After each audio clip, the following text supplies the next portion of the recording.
नमस्कार दोस्तों, आपके अपने YouTube चैनल जय हिंद 24 में आपका बहुत बहुत स्वागत है। कृपया हमारे चैनल को लाइक, शेयर एवं सब्सक्राइब करें और बेल आइकन का घंटा जरूर दबाएं। आज जीएस से संबंधित क्वेश्चन है जो बार बार परीक्षाओं में पूछे जाते हैं। एक एक क्वेश्चन अति महत्वपूर्ण होगा और अपनी नोटबुक साथ लेकर बैठें और नोटबुक पर तुरंत के तुरंत नोट करते रहें। तो क्वेश्चन नंबर पहला है। क्वेश्चन पूछ लिया जाए कि ब्रिटिश सरकार भारत विभाजन के लिए उत्तरदायी नहीं है। कहा कि ब्रिटिश सरकार भारत विभाजन के लिए उत्तरदायी नहीं है। आज कि यह कथन किसने कहा था या इस कथन का श्रेय किसको दिया जाता है। पहला क्वेश्चन आपकी स्क्रीन बोर्ड पर। आज की ब्रिटिश सरकार कौन सी सरकार की बात है भैया? अरे कौन सी सरकार है? ब्रिटिश सरकार। परीक्षा में पूछ लिया जाए कि ब्रिटिश सरकार भारत विभाजन के लिए कौन सी विभाजन की बात है? भारत विभाजन की बात है। पेपर में पूछ लिया जाए कि ब्रिटिश सरकार भारत विभाजन के लिए क्या नहीं है? उत्तरदायी नहीं है। भारत विभाजन के लिए उत्तरदायी नहीं है। क्वेश्चन पूछ लिया जाए यह कथन किसने कहा था? तो क्लीमेंट एटली ने। या आज ऐसे भी पूछा जाएगा कि ब्रिटिश सरकार भारत विभाजन के लिए उत्तरदायी नहीं है। उपयुक्त कथन का श्रेय किसको दिया जाता है या यह कथन किसने कहा? तो क्लीमेंट एटली ने। ऐसे आ जाएगा उपयुक्त कथन का श्रेय। उपयुक्त कथन का श्रेय अरे किसकी बात है? उपयुक्त कथन की बात है। उपयुक्त कथन का श्रेय किसे दिया जाता है? तो बता देना किसे दिया जाता है? क्लीमेंट एटली को। आई बात समझ में ना? क्वेश्चन कई बार परीक्षा में पूछा जा चुका है कि ब्रिटिश सरकार भारत विभाजन के लिए उत्तरदायी नहीं है। इस कथन का श्रेय किसको दिया जाता है? क्लीमेंट एटली। कौन सा एटली है भैया? क्लीमेंट एटली। परीक्षा में पूछ लिया जाए कि भारतीय स्वतंत्रता के समय 15 अगस्त 1947 ईस्वी को देश आजाद हो गया। आज की भारतीय स्वतंत्रता के समय ब्रिटेन का प्रधानमंत्री कौन था? तो कौन था? क्लीमेंट एटली। लिख देना है। आज की स्वतंत्रता के समय किसकी स्वतंत्रता की बात है? भारतीय स्वतंत्रता के समय। ठीक है ना कुलदीप भैया? पेपर में पूछ लिया जाए कि भारतीय स्वतंत्रता के समय अरे किसके समय की बात है? भारतीय स्वतंत्रता की बात कह दी। भारतीय स्वतंत्रता के समय ब्रिटेन का प्रधानमंत्री कहाँ का प्रधानमंत्री है भैया? ब्रिटेन का प्रधानमंत्री कौन था? क्लीमेंट एटली। बता देना कि भारतीय स्वतंत्रता के समय कई बार पूछा गया क्वेश्चन है कि भारतीय स्वतंत्रता के समय ब्रिटेन का प्रधानमंत्री कौन था? तो कौन था? क्लीमेंट एटली। आज क्लीमेंट एटली कौन सी पार्टी से संबंधित थे? Labour party. इनकी पार्टी का नाम था लेबर पार्टी। कौन सी पार्टी है भैया? Labour party. ठीक है ना? अरे कंप्लीट है। परीक्षा में पूछ लिया जाए कि यह कथन किसने कहा कि डोडो की भांति किसकी भांति है भैया? डोडो की भांति साम्राज्यवाद दिवंगत हो चुका है। यह कथन भी किसने कहा था? क्लीमेंट एटली ने। लिख देना है। डोडो की भांति किसकी भांति है भैया? डोडो की भांति। क्वेश्चन आ जाए डोडो की भांति अरे किसकी भांति है? डोडो की भांति साम्राज्यवाद। कौन से वाद की बात है भैया? साम्राज्यवाद। पेपर में पूछ लिया जाए कि डोडो की भांति साम्राज्यवाद दिवंगत हो चुका है। दिवंगत हो चुका है। यह कथन भी किसने कहा था? हो चुका है तो किसने कहा था? यह कथन भी क्लीमेंट एटली ने। पेपर में पूछ लिया जाए कि डोडो की भांति साम्राज्यवाद दिवंगत हो चुका है। यह कथन किसने कहा था? क्लीमेंट एटली ने। और भारतीय स्वतंत्रता के समय ब्रिटेन का प्रधान प्रधानमंत्री कौन था? क्लीमेंट एटली। और कौन सी पार्टी से? और आज की ब्रिटिश सरकार भारत विभाजन के लिए उत्तरदायी नहीं है। उपयुक्त कथन का श्रेय किसे दिया जाता है? क्लीमेंट एटली को। कंप्लीट है ना? अरे कंप्लीट है। चलो, क्लीमेंट एटली। यू कथन भी डोडो की भांति साम्राज्यवाद दिवंगत हो चुका है। यह कथन भी किसने कहा था? क्लीमेंट एटली ने। कंप्लीट है ना? राजनीतिक स्वतंत्रता राष्ट्रीय का जीवन श्वास है, मतलब कि सांस है। क्वेश्चन पूछ लिया जाए, नेक्स्ट क्वेश्चन है राजनीतिक स्वतंत्रता। अरे कौन सी स्वतंत्रता की बात है? राजनीतिक स्वतंत्रता बता दी। आज की राजनीतिक स्वतंत्रता राष्ट्र का किसकी बात है भैया? राष्ट्र का जीवन, राष्ट्र का जीवन श्वास है। परीक्षा में पूछ लिया जाए कि राजनीतिक स्वतंत्रता राष्ट्र का जीवन श्वास है, आ जाए उपयुक्त कथन श्वास है। उपयुक्त कथन का श्रेय किसको दिया जाता है? आ जाए यह कथन भी किसने दिया था? उपयुक्त कथन का श्रेय, उपयुक्त कथन का श्रेय किसे दिया जाता है? अरविंद घोष को। किसे दिया जाता है भैया? अरे किसे दिया जाता है? अरविंद घोष को।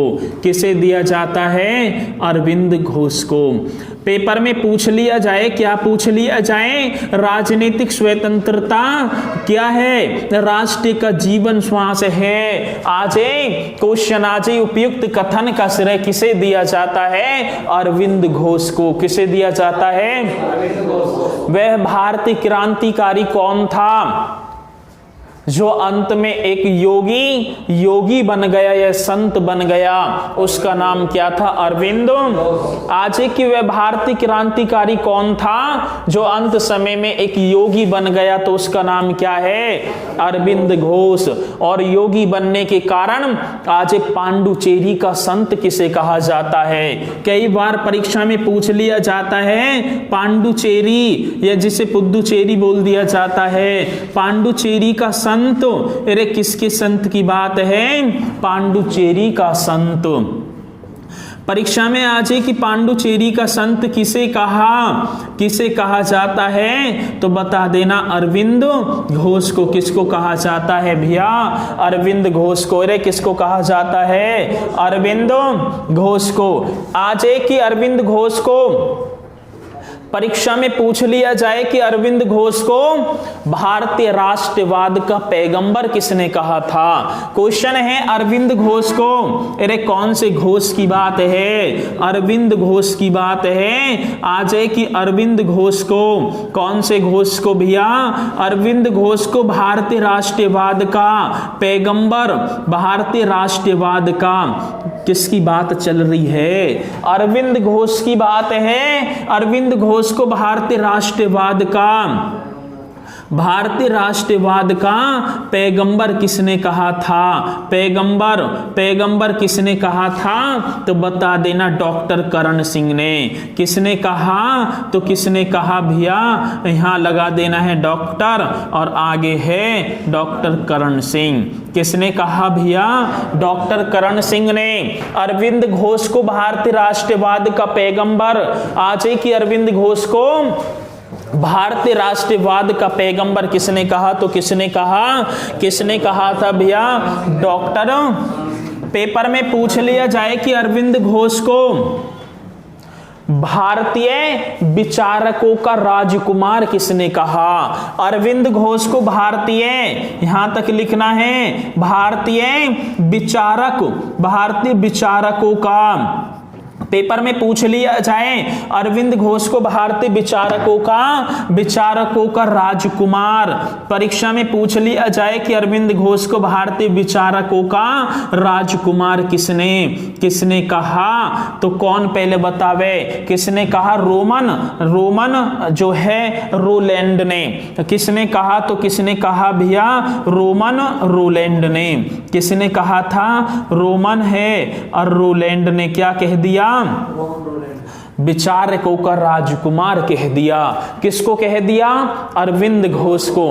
पेपर में पूछ लिया जाए कि भारतीय स्वतंत्रता राष्ट्र का जीवन श्वास है, उपयुक्त कथन का श्रेय किसे दिया जाता है?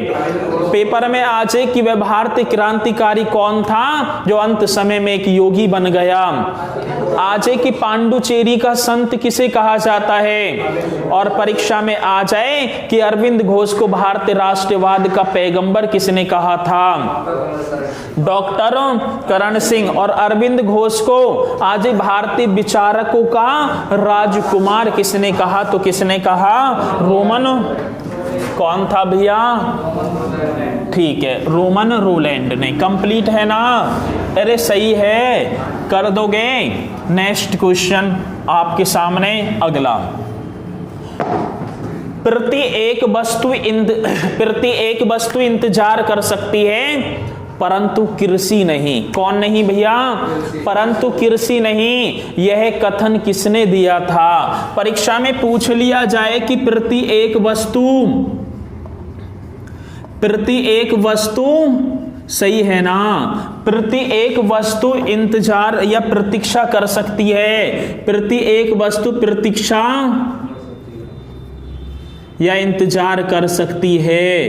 पेपर में पूछ लिया जाए प्रति एक वस्तु प्रतीक्षा कर सकती है परंतु क्या नहीं? परंतु कृषि नहीं। परंतु क्या नहीं भैया? कृषि नहीं। उपयुक्त कथन का श्रेय या कृषि नहीं, यह कथन किसने दिया था? यह कथन पेपर में पूछ लिया जाए प्रति एक वस्तु इंतजार कर सकती है, प्रतीक्षा कर सकती है परंतु कौन नहीं? यह कथन किसने दिया? तो पंडित जवाहरलाल नेहरू ने। किसने दिया था भैया? अरे किसने दिया? पंडित जवाहरलाल नेहरू ने एक कथन दे दिया। क्या कह दिया? कि प्रति एक वस्तु इंतजार या प्रतीक्षा कर सकती है परंतु कृषि नहीं। यह कथन किसने दिया? तो किसने दिया? पंडित जवाहरलाल। अरे किसने दिया?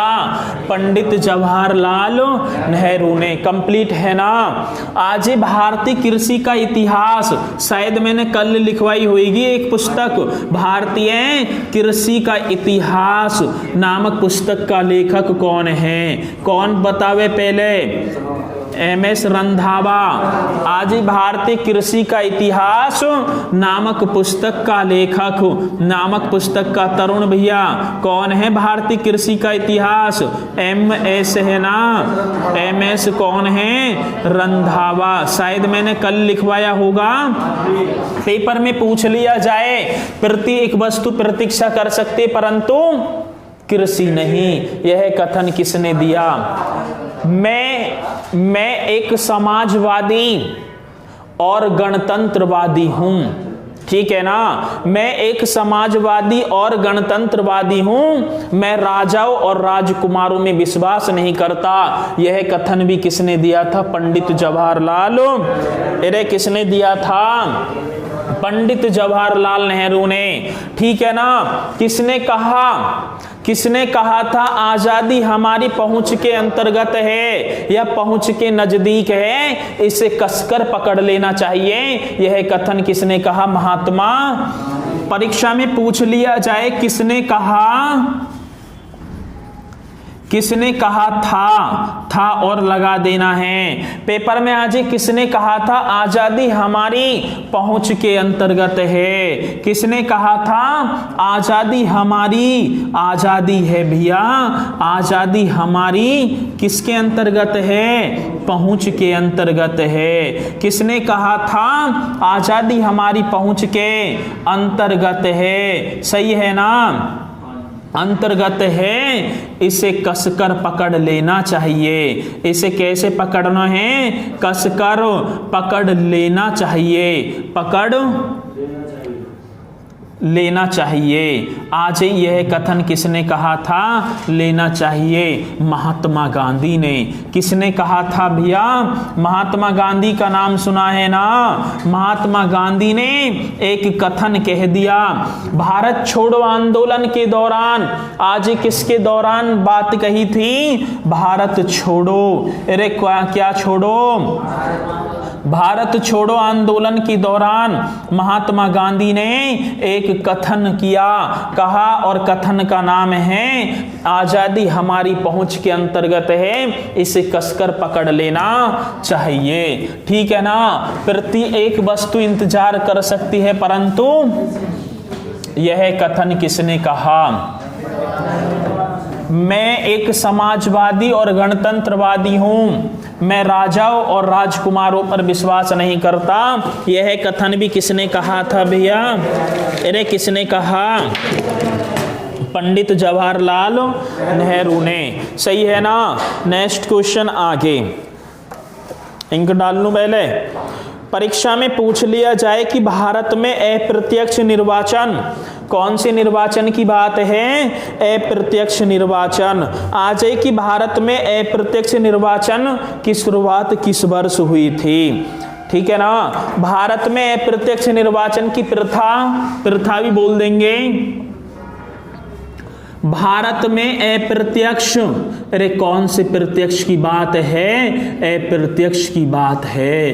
पेपर में पूछ लिया जाए भारत में अप्रत्यक्ष निर्वाचन, अरे कौन सा निर्वाचन है? अप्रत्यक्ष निर्वाचन की प्रथा, अप्रत्यक्ष निर्वाचन की प्रथा की शुरुआत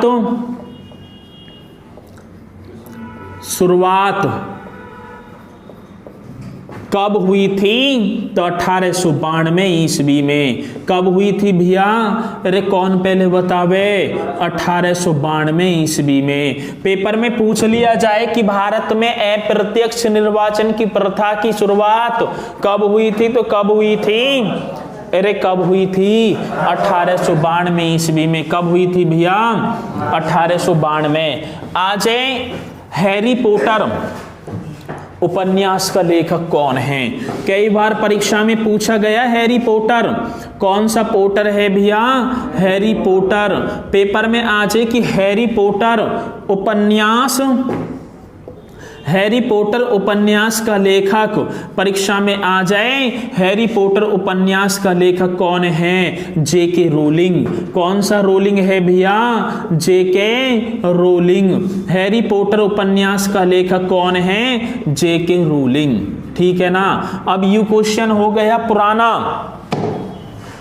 पूछा गया कि हैरी पॉटर उपन्यास में कॉर्नेलियस, ऐसे लिखना है, कॉर्नेलियस फज कौन था? कॉर्नेलियस फज कौन था? यू क्वेश्चन पूछा गया।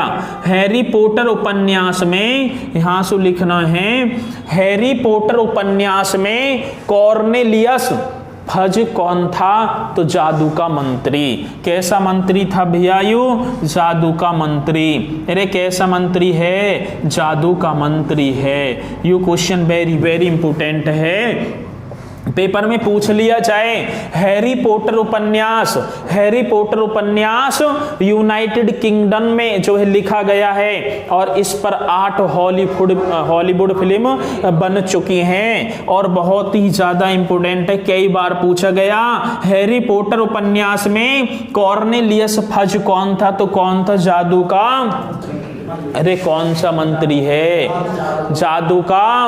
आज इस शिक्षा क्षेत्र के लिए 11वीं पंचवर्षीय योजना की विषय वस्तु या थीम क्या थी? परीक्षा में पूछ लिया जाए आज इस शिक्षा क्षेत्र के लिए कौन से क्षेत्र की बात है? अरे कौन से क्षेत्र की बात है? शिक्षा क्षेत्र की बात कह दी। शिक्षा क्षेत्र के लिए 11वीं पंचवर्षीय योजना, शिक्षा क्षेत्र के लिए 11वीं पंचवर्षीय, अरे कौन सी योजना की बात है? 11वीं पंचवर्षीय योजना की विषय वस्तु। आज 11वीं पंचवर्षीय योजना की विषय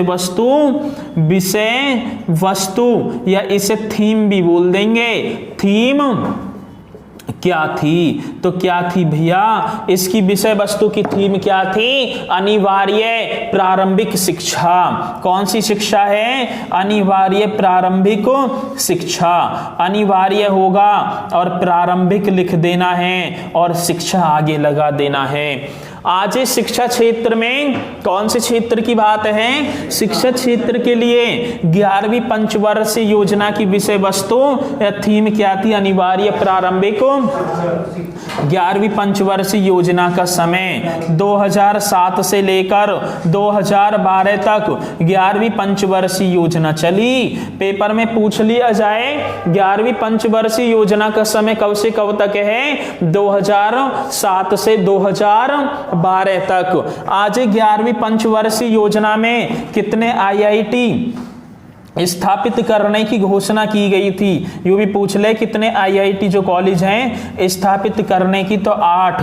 कितने भैया? 8। आज 11वीं पंचवर्षीय योजना में कितने आईआईटी स्थापित करने की घोषणा की गई थी? तो कितने हैं भैया? 8। अरे कितने की गई थी? 8। ठीक है ना? कंप्लीट है? कंप्लीट है भैया? ठीक है। पेपर में पूछ लिया जाए कि बेटी बचाओ बेटी पढ़ाओ एक योजना स्टार्ट की और योजना का नाम क्या है? बेटी बचाओ बेटी पढ़ाओ। योजना का प्रारंभ कब हुआ? परीक्षा में पूछ लिया जाए कि बेटी बचाओ, क्या बचाना है? बेटी। आज है कि बेटी बचाओ और बेटी पढ़ाओ। पेपर में पूछ लिया जाए कि बेटी बचाओ बेटी पढ़ाओ योजना का प्रारंभ हो। क्वेश्चन आ जाए योजना का प्रारंभ कब हुआ? कई बार पूछा गया प्रारंभ कब हुआ? तो कब हुआ? जनवरी 2015 में हुआ। कब हुआ भैया? अरे कब हो गया? जनवरी 2015 में। पेपर में पूछ लिया जाए कि बेटी बचाओ बेटी पढ़ाओ योजना का प्रारंभ कब हुआ? तो जनवरी 2015 में। कब हुआ भैया? 2015, जनवरी 2015 में। बेटी बचाओ बेटी पढ़ाओ योजना का प्रारंभ कब हुआ था? जनवरी 2015 में। परीक्षा में पूछ लिया जाए कि अरब सागर में कौन से सागर की बात है? अरब सागर की बात है। आज अरब सागर में गिरने वाली प्रायद्वीपीय भारत की सबसे लंबी नदी कौन सी है? क्वेश्चन वेरी वेरी इंपोर्टेंट है। आज है कि अरब सागर में, अरे कौन से सागर की बात है? अरब सागर की बात है। पेपर में आज है अरब सागर में गिरने वाली, अरब सागर में गिरने वाली प्रायद्वीपीय भारत की कौन सी द्वीपीय की बात है भैया? प्रायद्वीपीय। आज है कि अरब सागर में गिरने वाली प्रायद्वीपीय भारत की सबसे लंबी नदी कौन सी है? ये क्वेश्चन पूछा गया। सबसे लंबी नदी कौन सी है? कौन पहले बतावे? नर्मदा नदी है। कौन सी है भैया? नर्मदा नदी है। पेपर में आ जाए अरब सागर में गिरने वाली प्रायद्वीपीय भारत की सबसे लंबी नदी कौन सी है? तो कौन सी है? नर्मदा नदी। अरे कौन सी नदी है? नर्मदा नदी। कौन सी है भैया? मैकाल पर्वत के निकट छत्तीसगढ़ में पड़ता है मैकाल पर्वत। अमरकंटक की पहाड़ियों से निकलती है। कहां से निकली? अमरकंटक। अमरकंटक की पहाड़ियों से निकलकर अमरकंटक की पहाड़ी लिख देना है। अमरकंटक की पहाड़ियों से निकलकर और कहां गिर जाती है? अरब सागर में। अरे कहां गिर जाती है? 1312 किलोमीटर इसकी लंबाई है। कितनी है? 1312 किलोमीटर इस नर्मदा नदी की लंबाई है जो अरब सागर में जाकर अपना संगम मुहाना कर लेती है। कौन सी नदी है भैया? नर्मदा नदी। पेपर में पूछ लिया जाए नर्मदा नदी का अधिकांश ऐसे पूछा गया, नर्मदा नदी का अधिकांश भाग किस राज्य में बहता है? नर्मदा नदी का अधिकांश भाग किस राज्य में बहता है? तो बता देना वो जो है मध्य प्रदेश में। एमपी लिख दिया है कि उस क्वेश्चन आएगा कि नर्मदा नदी का अधिकांश भाग भारत के किस राज्य में बहता है? बता देना मध्य प्रदेश में। कौन से प्रदेश में? आज की मध्य प्रदेश व उत्तर प्रदेश। मध्य प्रदेश व उत्तर प्रदेश के बीच सीमा का निर्धारण कौन सी नदी करती है? मध्य प्रदेश व उत्तर प्रदेश के बीच सीमा का निर्धारण कौन सी नदी करती है? इस नदी का भी नाम बता देना। इस नदी का नाम क्या है भैया? नर्मदा नदी। अरे कौन सी नदी है? पेपर में आ जाए कि नर्मदा नदी का अधिकांश भाग भारत के किस राज्य में बहता है? आज यूपी व एमपी के बीच सीमा का निर्धारण कौन सी नदी करती है? कौन सी नदी है भैया? नर्मदा नदी। रे कौन सी नदी है? आज धुआंधार। कौन सा धार है? धुआंधार जलप्रपात है। धुआंधार जलप्रपात शायद मैंने एक बार और लिखवाया होगा। कौन सा जलप्रपात है? धुआंधार। एक और है कपिल धारा। कौन सी धारा है भैया? कपिल धारा जलप्रपात। ठीक है ना? कौन सा है साहिल भैया? कपिल धारा जलप्रपात। धुआंधार जलप्रपात, कपिल धारा जलप्रपात और तीसरे का नाम है चेन्नई जलप्रपात। कौन सा जलप्रपात है? चेन्नई जलप्रपात। ये तीनों के तीनों जलप्रपात किस नदी पर स्थित हैं? बता देना। नर्मदा नदी पर। अरे कौन सी नदी पर है? आज पूरब से पश्चिम की ओर बहने वाली भारत की सबसे बड़ी नदी भी कौन सी? नर्मदा। और उसके बाद ताप्ती। नर्मदा व ताप्ती दो ऐसी नदी हैं जो पूरब से पश्चिम की ओर बहती हैं। कंप्लीट है ना? आज धुआंधार जलप्रपात कौन सी नदी पर है? क्वेश्चन आज कपिल धारा जलप्रपात और चेन्नई जलप्रपात नर्मदा। आज सरदार सरोवर बांध परीक्षा में आज सरदार सरोवर बांध कौन सा सरोवर है? सरदार सरोवर बांध है। सही है ना? इंदिरा सागर बांध एक और सागर है और बांध का नाम क्या है भैया? इंदिरा सागर बांध। क्वेश्चन अगला भी है अंकलेश्वर बांध। कौन सा लेश्वर है? अंकलेश्वर बांध। और ये तीनों के तीनों बांध किस नदी पर स्थित हैं? नर्मदा नदी पर हैं। कौन सी नदी पर है? पेपर में आज ही दुनिया की सबसे ऊंची मूर्ति स्टैचू ऑफ यूनिटी किस नदी के किनारे स्थित है? वो भी कौन सी नदी के किनारे है? नर्मदा नदी। रे कौन सी नदी? नर्मदा। ठीक है ना? इसे यहां को साफ करूंगा। जबलपुर सुना है? जबलपुर कहां पड़ता है? मध्य प्रदेश में। मध्य प्रदेश का हाई कोर्ट कहां स्थित है? कौन सी नदी के किनारे? नर्मदा। रायगढ़। ठीक है ना? कौन सा गढ़ है भैया? रायगढ़ और अंकलेश्वर। ठीक है ना? ये तीनों के तीनों शहर कौन सी नदी के किनारे स्थित हैं? बता देना। नर्मदा नदी के किनारे बता दिया। कौन सी नदी के किनारे हैं भैया? नर्मदा नदी। अरे कौन सी नदी? पेपर में आ जाए कि जबलपुर, रायगढ़ और अंकलेश्वर ये कौन सी नदी के किनारे स्थित हैं? तो कौन सी नदी के किनारे हैं? तो नर्मदा नदी के किनारे। कंप्लीट है ना? अरब सागर में गिरने वाली भारत की सबसे लंबी नदी कौन सी है? उद्गम कहां से हुआ? अमरकंटक की पहाड़ियों से निकलकर 1312 किलोमीटर लंबी नदी और कहां गिर जाती है? अरब सागर में। कौन से सागर में? नर्मदा नदी का अधिकांश भाग भारत के किस राज्य में? मध्य प्रदेश। उत्तर प्रदेश के मध्य सीमा का निर्धारण कौन सी नदी है? दुनिया की सबसे ऊंची मूर्ति statue of unity Sardar Vallabh भाई पटेल कौन सी नदी के किनारे? जबलपुर शहर कौन सी नदी के किनारे? अंकलेश्वर। और रायगढ़ भी। आज सरदार सरोवर बांध कौन सी नदी पर है? अंकलेश्वर बांध हो गया। और इंदिरा सागर बांध, गांधी ना है, इंदिरा सागर बांध किस पर है? नर्मदा। सही है ना? कपिलधारा जलप्रपात किस नदी पर? नर्मदा नदी पर। आज है कि धुआंधार जलप्रपात और चेन्नई जलप्रपात, तो ये कौन सी नदी पर है? नर्मदा नदी पर। ठीक है ना? कंप्लीट है। तो ठीक है, हमारे वीडियो को लाइक, शेयर एवं सब्सक्राइब करें और बेल आइकन का घंटा जरूर दबाएं। नेक्स्ट अगली वीडियो में मिलते हैं कल। धन्यवाद।